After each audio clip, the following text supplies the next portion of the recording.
Hey there Sagittarius, welcome to my channel Dream Tarot. उम्मीद है कि आप बहुत अच्छे जा रहे हैं अपनी लाइफ में और आपका मंथ ऑफ मार्च भी बहुत अच्छा गुजर होगा। लिखते हैं मिड मंथ में आपकी क्या रीडिंग है या आपकी लव लाइफ के हवाले से रीडिंग्स हैं। What are the messages for the sign of Sagittarius? What are the messages for the sign of Sagittarius? What are the message for the sign of Sagittarius? General reading, for the general reading Sagittarius के लिए क्या messages हैं mid month के हवाले से?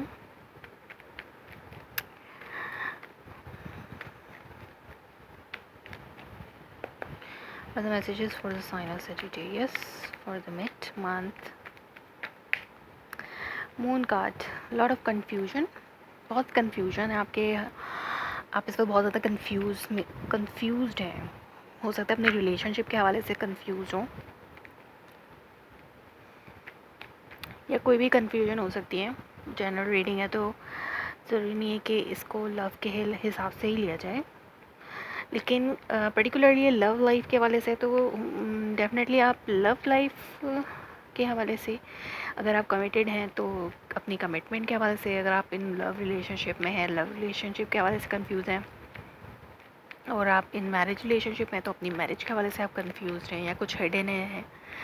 अभी तक आपके सामने चीज़ें क्लियर होके नहीं आई हैं।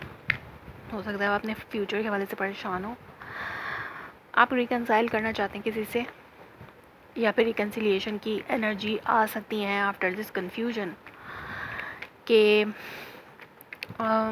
रिकनसाइल के हवाले से भी आप बहुत ज़्यादा कंफ्यूज हो सकते हैं कि आपको ये पता ना हो कि आप इसमें कंफ्यूज हों कि क्या पता वो पर्सन आपसे दोबारा से पैचअप करेगा या नहीं करेगा। अगर आपकी मैरिज रिलेशनशिप में ऐसा कुछ हुआ है तो आप इसमें से भी बहुत ज़्यादा परेशान है कि दोबारा से रिकन्सिलिएशन होगी या नहीं। लेकिन मुझे रिकन्सिलिएशन होती हुई नज़र आ रही है क्योंकि यहाँ पे 6 ऑफ वॉन्ड का कार्ड है।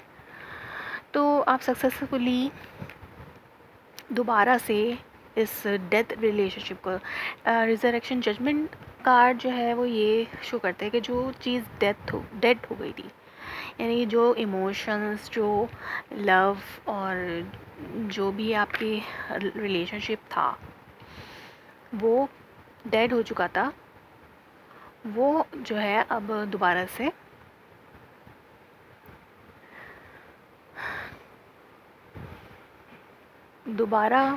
रिजेक्ट हो रहा है। तो यहाँ पे 4 of wand, death card, 4 of wand and the magician underneath the deck. So definitely आप मैनिफेस्ट करें इस रिलेशनशिप को। आप बहुत ज़्यादा इंथुजियास्टिक महसूस करें, आप रीयूनाइट होना चाहते हैं इस पर्सन से, या फिर अगर फैमिली के हवाले से कोई इशू है तो आप अपनी फैमिली के साथ रीयूनाइट होना चाहते हैं, एक खुशगवार इन्वायरमेंट पैदा करना चाहते हैं, या फिर एक खुशगवार इन्वायरमेंट मैनिफेस्ट कर रहे हैं आप अपने पार्टनर के साथ या फैमिली के साथ। और मैनिफेस्टेशन प्रोसेस आपका बहुत ज़्यादा चल रहा है इस वक्त। आप दुआ कर रहे हैं, अगर आप दुआ कर रहे हैं, प्रार्थना कर रहे हैं या कुछ मैनिफेस्ट कर रहे हैं, मेडिटेशन कर रहे हैं ताकि आप हील हो सकें, इस कन्फ्यूजन से बाहर आ सकें, रिकनसाइल होता हुआ मुझे नज़र आ रहा है कि इस रिकनसाइल को मैनिफेस्ट कर रहे हैं। और एक डेथ सिचुएशन जो कि डेथ हो चुकी थी, अब वो एक चीज़ डेथ हो गई है, एक चीज़, एक प्रोसेस था वो ख़त्म हो चुका है, एक सिचुएशन थी वो डेथ में चली गई है और एक नई सिचुएशन शुरू हो रही है। जैसे कि यहाँ पे द फूल कार्ड है, तो एक नया फेज़ आपकी लाइफ में शुरू हो रहा है और वो आपकी स्टेबिलिटी की तरफ आपको लेके जा रहा है, इस रिलेशनशिप की स्टेबिलिटी की तरफ। चीज़ें पहले थी, वो ट्रांसफॉर्मेशन से आप गुजर रहे हैं। जो चीज़ें पहले थी, अगर आप जो है एक दूसरे से बातचीत नहीं कर रहे थे या अलग थे, तो वो चीज़ ख़त्म होगी और नई चीज़ शुरू होगी, आपका पैचअप होगा, दोबारा से बातचीत शुरू हो जाएगी और आप इस चीज़ में सक्सेसफुली आगे मूव ऑन कर सकेंगे अपनी लाइफ में, इस रिलेशनशिप में। 4 ऑफ वॉन्ड जो है वो स्टेबिलिटी का कार्ड है, तो डेफिनेटली आप स्टेबल रिलेशनशिप की तरफ आगे बढ़ रहे हैं। और हो सकता है कि अगर आप घर के हवाले से, आपका घर के हवाले से कोई सोच रहे हैं आप कुछ, तो घर के हवाले से भी आपको इस टाइम फ्रेम में या आपके माइंड में बहुत ज़्यादा ही घर है। अभी मैं शफल कर रही थी बिहाइंड द कैमरा, तो ये एस ऑफ वॉन्ड का कार्ड आया आउटकम में। तो डेफिनेटली एक नया पैशन दोबारा से इस रिलेशनशिप में इग्निट होगा, स्टेबिलिटी आएगी। रिमेनिंग के डेज़ जो हैं आपके मार्च के, वो इस रिलेशनशिप के हवाले से बहुत अच्छे गुजरेंगे, क्योंकि आप मैनिफेस्ट कर रहे हैं। और एक जो चीज़ आपको सर्व नहीं करी आपकी लाइफ में, लाइक जो चीज़ें सर्व नहीं करी, जो पैटर्न इस रिलेशनशिप में जिस पैटर्न से आप चल रहे थे, वो उस चीज़ें आपको सर्व नहीं करी थी, आप नए पैटर्न की तरफ जाएंगे ताकि ये रिलेशनशिप वर्कआउट कर सके।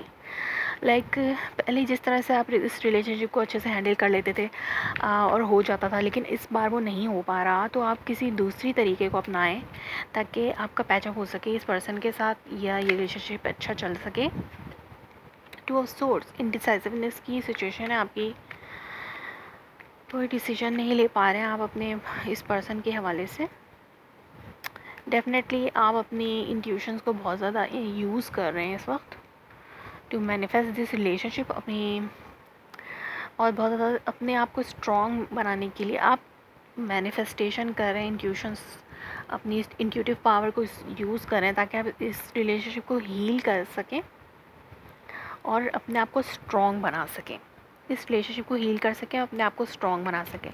आप मैनिफेस्ट कर रहे हैं, अपनी इंट्यूशन को यूज़ कर रहे हैं और हील करना चाहते हैं इस रिलेशनशिप को, अपने आप को स्ट्रॉन्ग बना के, क्योंकि हम अपने सेल्फ़ को जितना स्ट्रॉन्ग करेंगे उतना ही हम दुनिया की मुश्किलात से जो है वो लड़ सकते हैं। तो आपको अपने सेल्फ़ को अपने आप को पहचानना होगा, अपने हायर सेल्फ़ को इतना स्ट्रॉन्ग बनाना होगा, अपनी इंट्यूशंस को अपने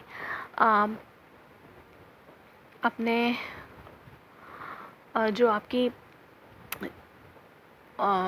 नर्व्स हैं उनको अपना स्ट्रॉन्ग बनाएं कि आप इन मुश्किलात से लड़ सकें।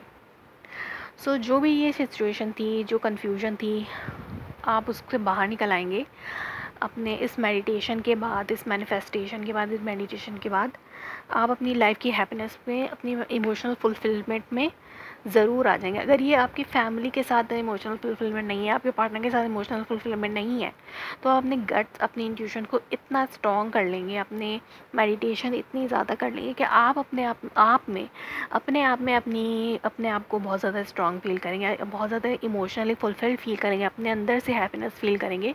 तो आप आगे भी दूसरों को खुश रख सकते हैं या फिर इस रिलेशनशिप को इस हैप्पीनेस तक लेके जा सकते हैं अगर आप स्ट्रॉन्ग हो। तो इसलिए आप अपने आप को स्ट्रॉन्ग बनाने की कोशिश करें ताकि आप इस स्टेबिलिटी को हासिल कर सकें, इस दोबारा से इस कमिटमेंट को में जान डाल सकें और इस रिकंसाइल कर सकें अपने पार्टनर के साथ।